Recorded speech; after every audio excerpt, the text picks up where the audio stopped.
adding value for customers. So in operations, we must be careful to recognize where value is added, or perhaps more accurately, where value should be added. So remember, we have to add value to the customer so that they will be happy or wanted to use our services. So the main types of value or the benefits of good services is basically the customer value, the staff value, and also the organizational contribution. So when you talk about value, so what the customer recognizes and pay for. So whatever monetary value that the customer has already paid to your organization, so you have to deliver the exact value to your customer. So as you design a new experience for your customer, okay, the customer will also have a better experience for them. Okay, and lastly, whenever you have a lot of value added given to your customer, it can also create a satisfied customer, improve processes and reduce costs, profitability or financial success, brand value, competitive advantage, and also a strategic success. So these are adding value to the customer. Right, so next will be quite difficult for you to understand after this, but please bear with me because it is something quite new to you. Alright, so now identifying the key decision areas. Okay, so in the key decision areas, basically you're going to have two things that you have to understand. First is ranges repeaters, runners repeaters, and also the customer involvement, whether it is low or high involvement. Okay, so this is to understand. Remember, the task of service operation manager is to make a profile of your services given to the customer, whether it is a capability, commodity, complexity, or simplicity. So you have to understand all these things. So you're going to have C, F, and B here. So the C is known as customer, F is the front office, B is the back office. Okay, so you can see from this particular diagram, so we have four things known as service projects, service partnership, service factory, and also DIY service.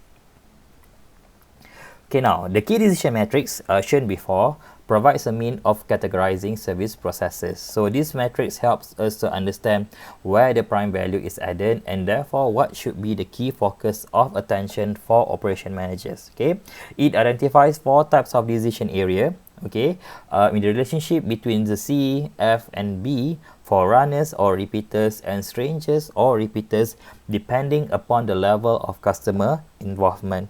So customer involvement is the extent to which the customer is intrinsic part of the service delivery process and thus can be thought as a resources for the organization. So now let's go into the first key decision areas known as service factory.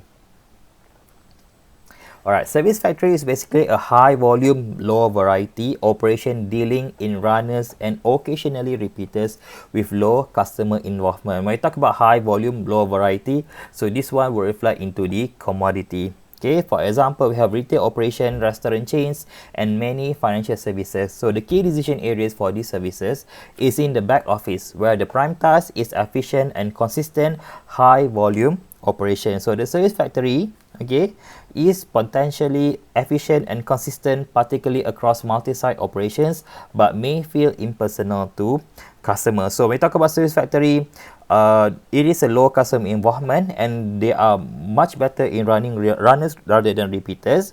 Okay, so that will be the service factory. And then we have the DIY service. Okay, it is a high volume, low variety processes. So this is also part of commodity. Okay, with runners and repeaters, but with high customer involvement. Okay, when we talk about the service service factory, okay, the customer involvement is low. Okay, meaning to say that the back office has to do all the thing. If you go to a restaurant chain, for example, when you order something, so everything is happening at the back office. But when we talk about DIY services, it is high customer involvement. For example, the leisure industry, tourism, sport, fitness club. Okay, and the decision making has to be made from all areas: this customer, the front office, and also the back office. Okay, for example, if we go to a gym, okay, so the customer have to be involved, whereby they have to use all the equipment at that particular gym.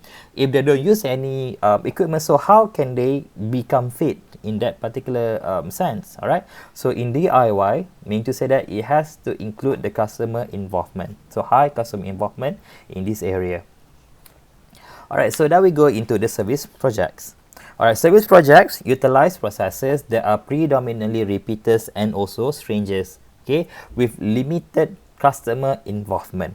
So for example, service provided by a market research company. So must have much closer links between front office and back office than is necessary for the service factory, not least because they will be leading predominantly with strangers and some repeaters rather than runners, with resultant variability in demand volumes and process type.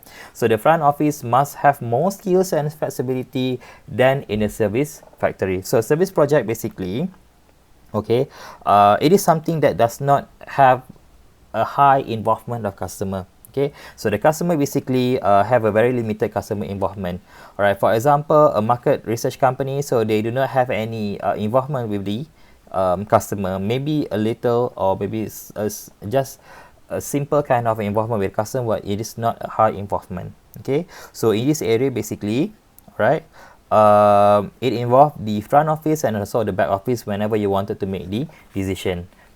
The last part is service partnership. So involve highly customized service processes with high customer involvement, dealing in either strangers or repeaters. So the key decision area is around for the customer front office partnership. So in this area, the customer and also the front office is the most important thing.